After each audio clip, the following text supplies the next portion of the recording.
Namo Bhagavate Vasudevaya. Om Namo Bhagavate Vasudevaya. Om Namo Bhagavate Vasudevaya. Om Namo Bhagavate Vasudevaya. Om Namo Bhagavate Vasudevaya. Om Namo Bhagavate Vasudevaya. Srimad Bhagavatam, Canto 10, Chapter 25, Text 6. Translation and commentary by followers of His Divine Grace Srila A.C. Bhaktivedanta Swami Prabhupada, founder Acharya Viska. Esham Shriya Baliptanam. Esham Shriya Baliptanam. Krishnena Dhnaptitatmanam. Krishnena Dhnaptitatmanam. Dhunuta Srimadastambham. Dhunuta Srimadastambham. Vashunayata Sankshayam. Vashunayata Sankshayam. Translation. To the clouds of destruction, King Indra said, the prosperity of these people has made them mad with pride, and their arrogance is backed up by Krishna. Now go and remove their pride and bring their animals to destruction. Purport. It is clear from this verse that the residents of Vrindavan have become highly prosperous simply by protecting cows, since Indra wanted to destroy their so-called pride based on wealth by killing their animals. Well-tended cows produce large quantities of milk, from which come cheese, butter, yogurt, ghee, and so on. These foods are delicious by themselves and also enhance other foods such as fruits, vegetables, and grains. Bread and vegetables are delicious with butter, and fruit is especially appetizing when mixed with or yogurt. Dairy products are always desirable in civilized society, and the surplus can be traded for many valuable commodities. Thus, simply by a Vedic dairy enterprise, the residents of Vrindavan were wealthy, healthy, and happy, even in the material sense, and most of all, they were eternal associates of the Supreme Lord Krishna. Here, Indra said something correct. He said that the residents of Vrindavan are maddened. Srimada. They are maddened by wealth. Of course, Shri doesn't only mean wealth. Shri also means Lakshmi. The original Lakshmi is Srimati Radharani, who is the Queen of Vrindavan. Dr. Kanchana Gaurangi Radhe Vrindavaneshwari Rishabhanu Sudevesi Pranamami Haripriye. We offer our respectful obeisances to Srimati Radharani, whose form is golden, just like molten gold, who is the Queen of Vrindavan, who is the daughter of King Rishabhanu, and apart from all these things, the very quality that makes her worshipable even by Hari is that she is Hari Priya. That's a well-known name in South India, Hari Priya. That's mostly said for Lakshmi. But the original Lakshmi is Srimati Radharani. So she's also known as Hari Priya. She's very dear to Lord Sri Hari. So much so that although Hari Priya Lakshmi, she is the subservient wife of Narayana in Vaikuntha. But Radharani in Vrindavan is Vrindavaneshwari.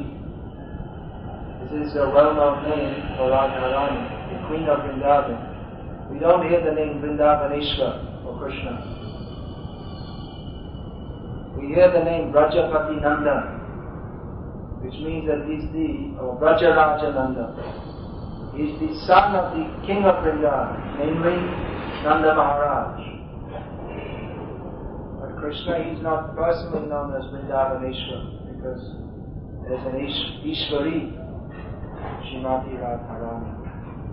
So the inhabitants of Vrindavan, they are maddened by Radha and Krishna. This is their wealth.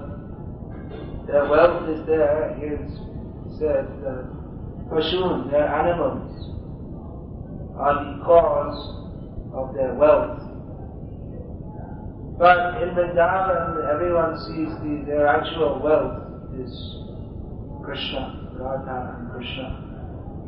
That is actually seen that when Krishna apparently left Vrindavan, then the Brajavasis, they were practically dead. That is one of the symptoms of highly advanced devotee. There are different Gonarati, apart from the 5 Hare Krishna. Apart from the 5 Mukhya Rati, Shanta, Dasya, Sakya, Vatsalya, Madhurya, there's also Gonarati, Hasya, joking ecstasy, Adbhuta, amazement. So one of them is also Mriti, death. That a devotee, out of strong feeling for Krishna, sometimes feels dead. Not actually dead, but almost dead. Showing very little sign of life. Just like, there are many instances. Chaitanya Mahaprabhu, when he entered the temple of Jagannath, he fell down as if dead, and seemed as if he was almost dead. But then he was brought to Sadhguru Bhattacharya's house. He put a swab of cotton by his nose, and they could see there's a slight movement. The breath is just moving, otherwise almost dead in ecstasy. So that was the symptom of the inhabitants of Vrindavan after Krishna left. They're almost dead. Or other symptoms, sleeplessness. He couldn't sleep because they were constantly crying. So if you want to wake someone up, you throw water. So the water was constantly coming from their eyes, so there was no question of sleeping. So when we hear these descriptions, it sounds almost fantastic, unbelievable. It is, by material standards. It's far, far beyond the Aishvarya Yukta, Vaikuntha Bhav, the feelings of the Vaikuntha-vasis who are worshipping Lakshmi Narayana with great awe and reverence. But the specific symptom of Vrindavan is that everyone in Vrindavan loves Krishna more than their life, more than their own life. The proof is that they practically died when Krishna left, and the only reason they didn't completely die because they were hoping Krishna said he will come back. So just on the hope that Krishna will come back, they were somehow remaining alive, although it was like a great torture, every moment seeming like 12 years or more in pain. Of course, that pain is also the greatest ecstasy. The gopis, they also quoted Pingala on that. Nairasha Paramasukam, disappointment is the greatest happiness. So they were feeling great disappointment, but by that disappointment of Krishna not being present, they were actually more close to him. They were feeling so much for Krishna. So they were maddened by there are so many examples. Krishna himself was also overcome by the madness of love for his devotees. So sometimes he would, out of madness, he would try to milk a bull. And the gopis, they're thinking, we have to go on with our household duties, never mind this love of Krishna. So, okay, let's churn the butter, churn the yogurt and make butter. But they were churning on the water. There's nothing there. So, but they're thinking, they're mad in love of Krishna. So Indra said something correct here. Although otherwise, whatever else he's saying is just complete nonsense. He's saying stambha, false pride. But he was saying that the Brajavasis, they're overcome by false pride. But actually it was he who was overcome by false pride. Therefore he was talking such nonsense and performing such abominable activities. Of course we're very thankful to Indra for being in such maya, because if he hadn't been such a nonsense, then we wouldn't have had this Govardhan Lila. So it's all part of Krishna's plan. Yogamaya Shakti is governing all the activities of Vrindavan, but it's not all the activities. Even you see that so many demons are coming and attacking in Vrindavan. But it's not that when these demons like Bakasura, Aghasura, Putana, they're all members of one family. Quite a family, yeah? I hope you don't get children like that.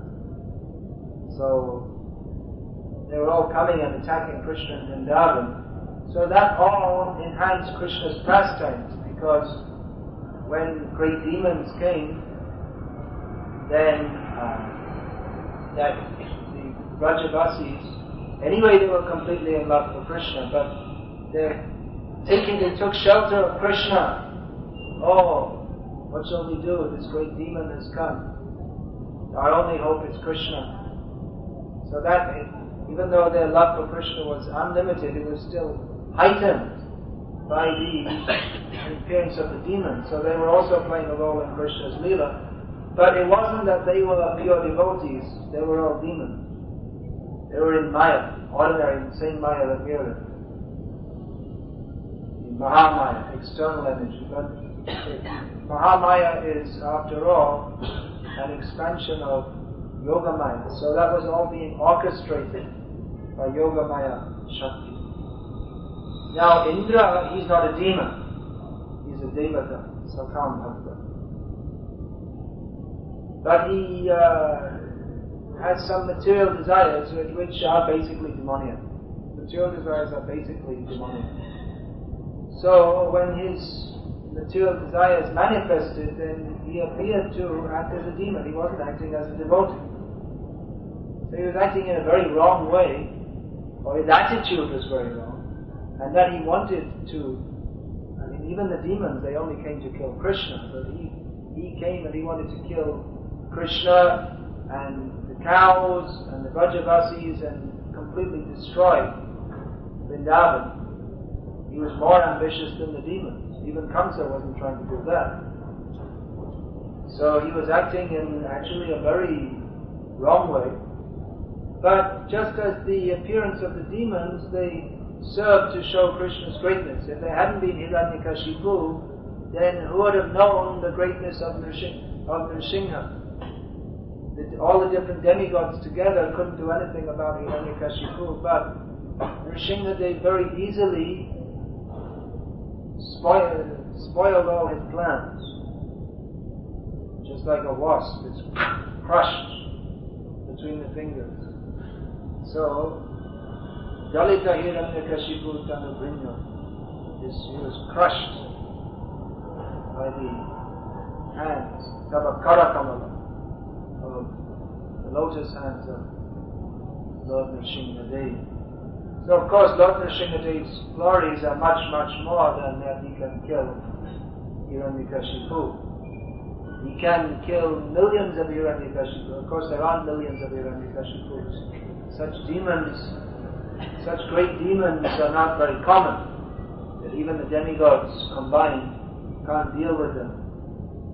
But he shows his potency appropriately for the situation. Just like for Krishna, to lift Govardhan hill is not a very big thing. Krishna is holding millions of universes and he doesn't even feel it. So it's not a very difficult thing for Krishna to lift Giri Govardhan. But it shows his superiority.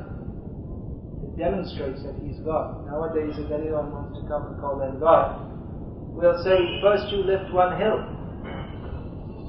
Then we'll think about calling you God. But Krishna can lift many, many hills. It shows his superiority. Of course, the Vrajavasis, they didn't think that Krishna is superior because the cowherd boys are always fighting with Krishna. Sometimes Krishna is defeated in the fight. They're all young boys playing together. So they told Krishna that, you're holding this hill for such a long time, you must be tired now. Why don't you let one of us hold it? Because they thought, if Krishna is holding, then we can also hold. So when Krishna, the time had come to put down the hill, he said, okay, now you just all help me while we're putting it down, all you cowherd boys. He said, okay. So then they all held the hill. And Krishna transferred a little of the weight of the hill to them, and they all fell down, crushed. And Krishna said, okay, go away, I'll put it down myself. So they were thinking themselves equal, but they weren't. Krishna, after all, he's always Krishna. Even if he's sucking the breast of Mother Yashoda, even if Mother Yashoda ties him up, he's always Krishna. He's always the Supreme Personality of Godhead. Although he doesn't always show himself as such. That's why, Bhujyanti Yat Suryaha, even Brahma, who is the wisest Jnani, he is the beginning demigod of all the universe. He's supposed to be very wise and very intelligent. He has 4 heads, and every brain in them is very good. He's not a fool. He doesn't have to study at IIT. He has enough brain, 4 brains. Each one of them much better than Einstein. But still he's bewildered by seeing Krishna in his Braja Leela. Which just goes to show that Krishna cannot be understood by words or by brain power. Krishna can only be understood by pure devotion. So Krishna is always Krishna. He's always the Supreme Personality of Godhead. He's always supremely powerful. But especially when he exhibits his Braja Leela, then even Greek demigods are bewildered. Brahma was bewildered. Who is this little boy? My father is Narayana. He's very great and powerful. He's very honorable. All the great devas like myself, Young Brahma, Varunendra, Rudra, Maruta, Stundharuti, Divyaistavaya, Vedai, Sango, Kamapanishado, Gayanti Yam Samadaha, Tana Vastita Tattatena Manasa, Pashyanti Yam Yogino, Yasyanta Navidu Surasana Devaya. That's very nice. So all the great demigods, they worship, they're offering respect, they're offering prayers to Narayana. All the Vedas, especially the Upanishads, all the very highest grade sections of the Vedas, they are simply glorifying Narayana. The yogis undergo great austerities to see him in their meditational trance.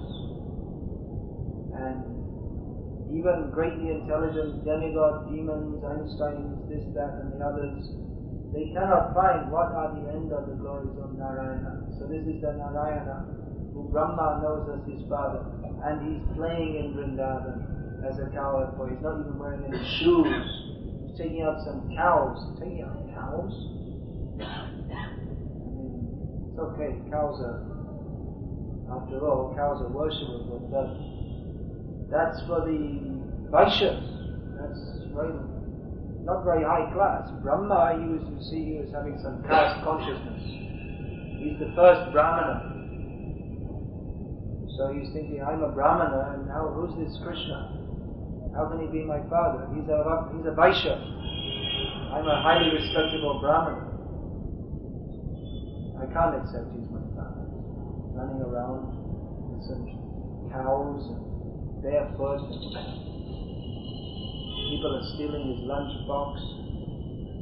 Even when they're eating, they give, in the middle of eating, they say, hey, this is very nice, why don't you try it, Krishna? Well, that's not what you see. Brahmanas, they wouldn't do that.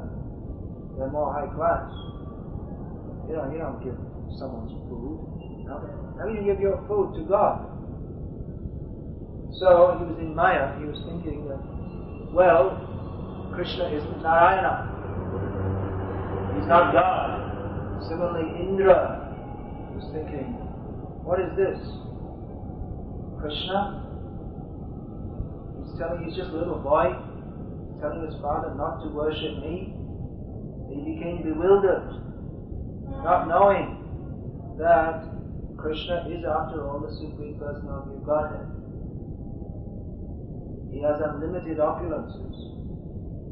But those who don't know that his topmost opulence is his madhurya, his sweet pastimes, they take him to be inferior to Narayana. Krishna has 4 particular opulences which even Narayana doesn't have. It's Venu Madhurya. He has a flute, a bamboo flute. You think, well, Narayana is sitting in a gold throne with so many jewels and so many people offering him prayers. And you're saying that Krishna has a special opulence, a bamboo flute. Well, so what? What does it matter that he's got a bamboo flute? Narayan has a golden throne with so many jewels, and he's worshipped in full opulence. And you're saying that Krishna has got something which Narayan doesn't have, a bamboo flute. Of course, he has gold flutes also. He has various flutes, but his favorite flute is a bamboo flute.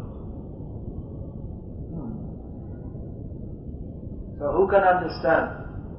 The Brajavasis, they can understand. The Gopis, they can understand. Sometimes they curse the flute, and sometimes they praise the flute. They curse they're unhappy. But you see, we want to kiss Krishna's lips, we can't do it. But the flute is always on Krishna's lips. More fortunate than us. So they're praising the flute and cursing it also. That why you're always bewildering us and forcing us to do things which is not acceptable. When we hear the flute, we have to run away from our home. And no one likes it. Our husbands, brothers, brothers-in-law, mothers-in-law, sisters-in-law, everyone doesn't like it. But we are forced by the flute. So actually the flute is more powerful than the danda of Narayana, or the chakra of Narayana. Because the flute of Krishna, that can captivate the minds of the gopis. And Narayana, he can't. Narayana, that's another of Krishna's opulences. Prem Madhurya. He's surrounded by loving devotees, especially this being the gopis. So Narayana, he can't attract them. He has no jurisdiction over the gopis. When Krishna was hiding from the gopis, they were searching for him. They were going through the whole forest of Vrindavan looking for him. Where is Krishna? So they came where Krishna was hiding in the forest. So Krishna thought, now I'll play a joke with them. So he manifested 2 more arms showing Vishnu Murti. So the gopis came and they said, look, it's Narayana. Om Namo Narayana. Dear Narayana, please tell us, where is Krishna? They offered respectful obeisances to Narayana, but they weren't interested very much. They were thinking, where is Krishna? The Narayan form did not invoke in them the same feelings as did the Muralidhara, Venudhari, Sri Krishna holding a flute with 2 hands. So, Prem Madhuri, Leela Madhuri, Krishna's pastimes, they're very wonderful. More so than that of Narayana. Narayana, he doesn't steal butter. He's very honorable and respectable. He's not running into other people's homes and stealing butter. Krishna is doing. It seems that's not very good. Krishna is doing it. It is very good. But those who are simply on the platform of worshipping God in awe and reverence, they also like these pastimes. But they can't appreciate them to their full extent because they think that such pastimes, they are just like some quirk or some idiosyncrasy. They don't recognize that this is actually God in His original form. This is the ultimate. Yasmin vigyate sarvametam vigyatam kasmin no bhagavo vigyatam evam vigyatam bhavati. That question comes at the beginning of the Mundaka Upanishad. What is there to be known by knowing which nothing more remains to be known? What is the ultimate truth? So the answer is Brahma. That's a vague answer. It means the absolute truth. But what is the last word in the absolute truth? The last phase of the absolute truth, beyond which there is nothing. That is Krishna. Stealing butter, stealing the gopis' garments, dancing with the gopis, kissing the gopis. This is the ultimate truth. Very difficult to understand. Because we think, well, that's here in this material world. What is that? You can go to any movie and you'll see that it's something like that. But, therefore, to understand Krishna is very confidential. It's given here. 10th canto of Bhagavatam, which is the quintessence of all Vedic knowledge. Srimad Bhagavatam, Saram Saram Udattatam. This is the essence of Vedic knowledge. We have the Upanishads, they have the Vedanta, the end of Vedic knowledge. When you go to the end, you still have to go a little further.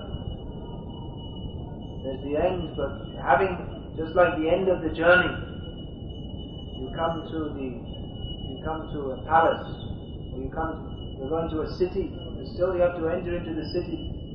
And within the city there is the palace, and within the palace there are still the internal quarters. So those who recognize the impersonal Brahman, this is the all in all. It's just like we are going on a journey. We are going to Karnataka. Okay, so you cross over the border. We have reached Karnataka. But still, to make the journey complete, you have to go to the capital. So you can enter into Brahma Jyoti. But still, you have to enter Vaikuntha Loka. Then in Vaikuntha, even above, there's Goloka. It's just like you go to Bangalore, then you go to the governor's palace, and in the governor's palace, there's all dum-dum, there's all trumpets and all this kind of thing.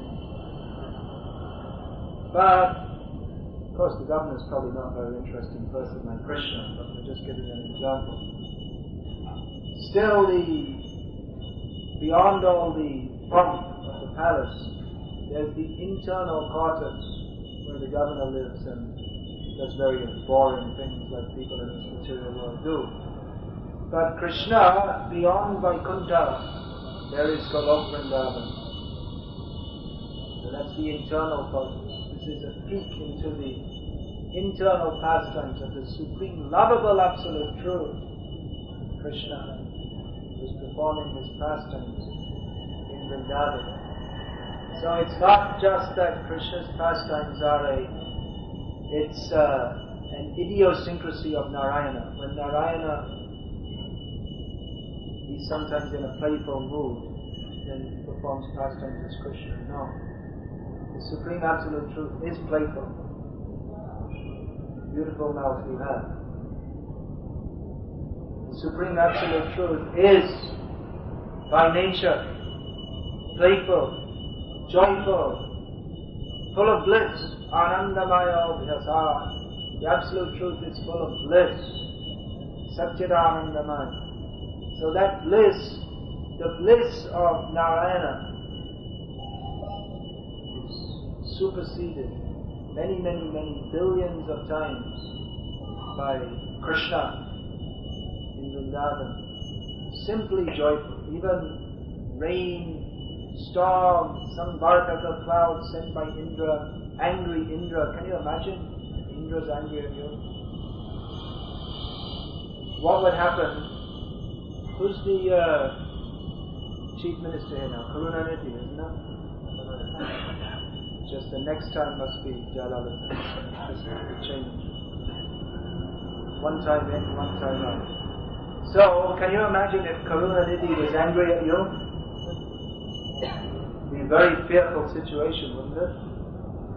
If he decided he wanted to finish you, you'd be finished, isn't it? You'd be afraid. So can you imagine what it would be like if Indra is angry at you? Indra is much more powerful than Karunanidhi. Don't tell Karunanidhi, otherwise he might get angry at me. But actually it's a fact. Indra is many, many, many, many, many, many, many times more powerful than Karunanidhi. So if he's angry at you, it's a very fearful situation. You can see what he did. But for Krishna, it's all play. Oh, Indra's angry. Good, let's have some fun. Krishna was thinking, when Indra first started to send the rain, he was thinking, well, shall I destroy Indra? And he thought, why should I bother? He's so insignificant. Why should I bother? He's just Indra, that's all. Indra? So it's some fun for Krishna. Actually, Giriraj, Govardhan Leela, was a very wonderful Leela in which Krishna exhibited all the different rasas at the same time. All the inhabitants of Vrindavan were all together. And it was a good excuse. The gopis, they were always trying to make some excuse, or not excuse, but some trick how to be with Krishna. But the 7 days, they're very happy. Oh, Indra is so nice. He made an arrangement. We can simply look at Krishna all day and night for 7 days. How nice is Indra? Thank you very much, Indra. So these are Krishna's wonderful pastimes. Hare Krishna. Srimad Bhagavatam ki jai. Shri Prabhupada ki jai. Hare Krishna. In South India, whenever they come and ask us to see a full picture of Krishna, they don't understood. They go hear these songs, they go to the read the Krishna, Sukare, and take it all around. In Andhra, Karnataka,